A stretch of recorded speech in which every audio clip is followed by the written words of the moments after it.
One of the problems that most people struggle with in Path of Exile 2 is that of mana cost and mana recovery.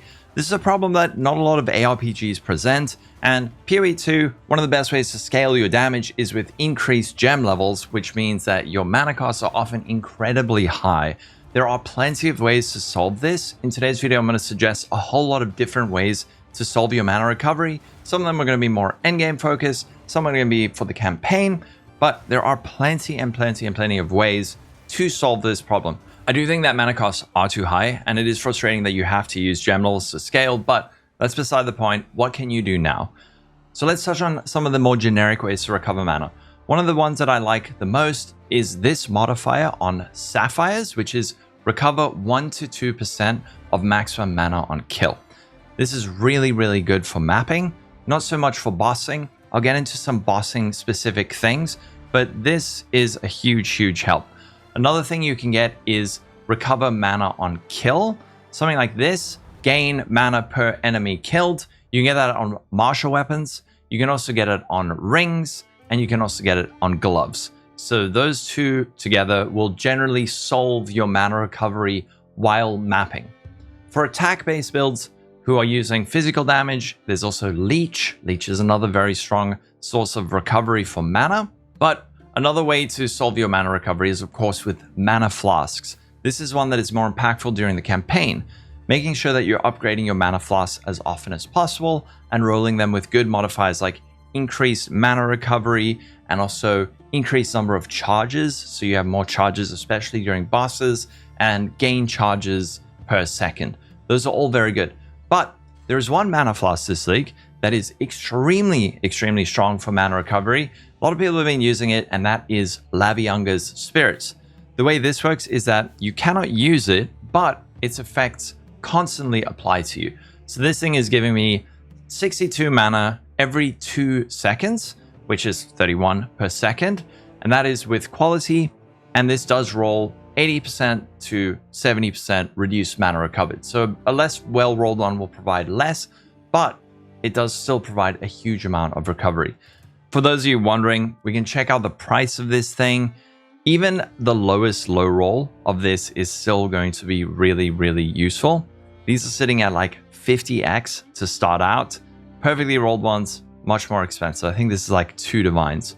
But even this low roll one, providing 37 mana recovery every 2 seconds or higher with quality, is going to make a big difference. And the good news is there is a way to improve the effectiveness of this flask, but not only this flask, but any mana flask that you might be using.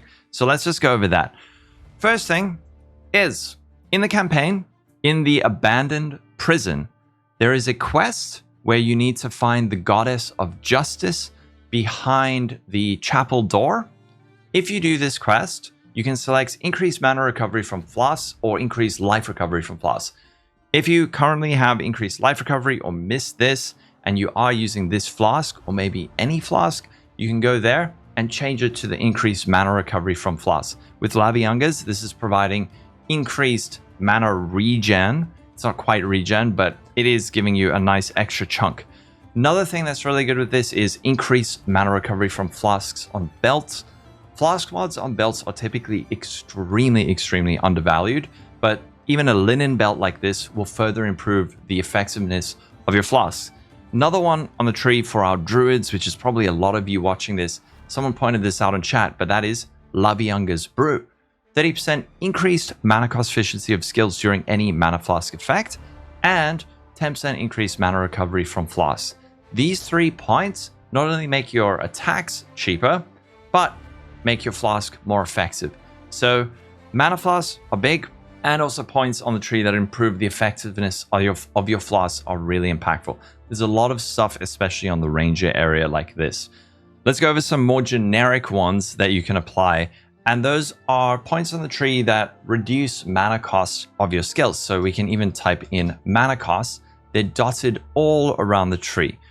Increased mana cost efficiency means that they're going to be, your skills are going to cost less to use. And these are all over the place. These can be harder to come by for some parts of the tree, but especially on the left and at the top, you're going to find plenty of these.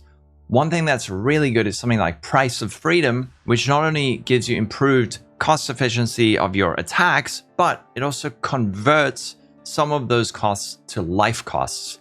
This is another way to further improve your cost efficiency, is to convert part of the cost to a life cost, which then can be recovered with things like gain life on kill, your life flask, and various other sources. So it won't have as high a mana cost, and you'll pay part of it with your life cost. Another thing to remember with this is, even if you're, let's say, down here and you're playing, I don't know, a bow build, you can always anoint this or instill it on your amulet. So if you press Alt, you can see Envy, Fear, and Ire. These are distilled emotions that drop from the Delirium mechanic, and you can put those on your amulet as an additional noticeable. So if you're really struggling, you can also anoint on something that improves the mana cost of your skills. For some builds, you might want to go all in on the life costs with things like Blood Magic over here. This is pretty far away for a lot of people, but some people might want to just go, you have no mana, but all of your mana skills now cost life to use. Let's talk about some support gems and skill gems that can also help. These are accessible to most classes or all classes in some cases. Firstly, efficiency. Supported skills have less cost. This is useful often to use on utility skills. Maybe your primary damage dealing skill, you don't want to use this because that is the thing that you want to deal the most damage on. This doesn't provide damage. But if you have utility skills, let's say you're playing like a grenade build where you want to shoot out explosive grenades but then detonate it with an explosive shot, you can use something like this. There's also life tap. Supported skills have mana cost converted to life. So this is like the one on the tree, Blood Magic, but it applies just to that one skill. Same thing where maybe you put this on a utility or a supplementary skill just to help ease that mana cost. Another one that's useful, and this one you can sometimes use during the campaign, is that of Clarity. Clarity 1 and 2. Clarity 1 reserves 10 spirit, this one reserves 20 spirit, but this provides increased mana regeneration rate. You link this with one of your permanent buffs, and it provides this increased mana regeneration rate. This can be very strong during the campaign. Mana regeneration rate is also another source of just constant mana recovery. You can get this not only from Clarity, but from certain gear pieces. You can get it on your rings, on the tree, mana regeneration rate, plenty of points around the tree that improve your mana regeneration rate. And then there's also the quest in Act 3. This is the one you do in the Jungle Ruins, down in the Venom Crypts. After you find the Venom Vials, you bring it back to Survey, and you can select 25% increased mana regeneration rate. Now looking at mana regeneration, and this is just a general tip for Path of Exile. I know it's an external site, but PoE Wiki or even Mobalytics, we have a lot of guides on mechanics, and one way to solve problems is often to just read about the mechanics and how they work. So you can see like mana regeneration. Player characters inherently have a mana regeneration rate equal to 4% of their maximum mana per second. So with this in mind, if you further scale your mana regeneration rate, you're getting an increased effect of this base number. But another way to further improve your mana is to get more of it, and then you will have a higher mana regeneration amount per second, because that 4%, let's say you have 1,000 mana, that's going to be 40 mana per second. If you have 500 mana, it's only going to be 20 mana per second. So not only having increased mana regeneration rate from the tree and supports like Clarity, but getting more mana, which you can get on pretty much all gear slots, especially your rings and your amulet. Those are good places to get some increased mana. Now let's speak about some more specific sources of mana recovery that you can use. Not all of these are going to be applicable to all builds, but what I'm trying to help you understand is that there's this full toolkit that is available, and you can kind of pick and choose and pull different sources that might apply to your build. So another one that was suggested was Mana Remnants. This can be good for especially intelligence-based builds during the campaign, also on bosses. This reserves 30 spirit, and as you kill enemies affected by elemental ailments or critting a target with elemental ailments, it spawns this little mana remnant. It's like a little blob on the ground that you pick up, and then that recovers a certain amount of mana. And it can also allow you to overflow your mana, granting you 50% increased on top of what your usual maximum amount has. So mana remnants can be very good. It's also very nice for bossing, but it is more of a specific one that not all builds can make use of. Same thing is going to apply for this one, which is a support gem, Font of Mana. Totems created by supported skills create a mana font with a radius of 4 meters. For builds using marks, like my build where I'm using Freezing Mark, there's this one here, Mark of Siphoning. You can get Mark of Siphoning 1. This grants you enemies marked by supported skills, cause you to leech mana equal to 5% of attack damage they take from your hits. And Mark of Siphoning 2 also grants you the same thing for Life Leech. This is a very nice source of mana recovery for attack-based builds, especially against bosses. Another one that was very popular last league, less popular this league, but still good for a lot of especially attack-based melee up-close builds, is using Constricting Command. This allows you to count as surrounded by enemies even when you aren't actually surrounded by enemies. And what this lets you do is not only get a whole lot of damage on the tree and these bonus effects from surrounded, but there's a support gem called Defy 2, which says insufficient mana doesn't prevent the use of supported skills while surrounded. So with that helmet, or maybe even just if you're playing an attack-based build in a high-density mapping situation, something like Defy 2 can also be quite helpful. Then there are some hyper-specific ones, but things like Eldritch Battery, which I haven't actually used in PoE 2, but this converts your ES to mana, but doubles your mana cost. There's also Recoup. Mana Recoup is, I've never actually used it, but with things like Adverse Growth, you could maybe do this maybe on like Chronomance or something, it would be good. And then there's also Mana Gain on Block. This was suggested by Sergeant Wargasm with Defensive Reflexes over here. If you're playing a build that has very, very high block chance, then this is a good way to recover some mana.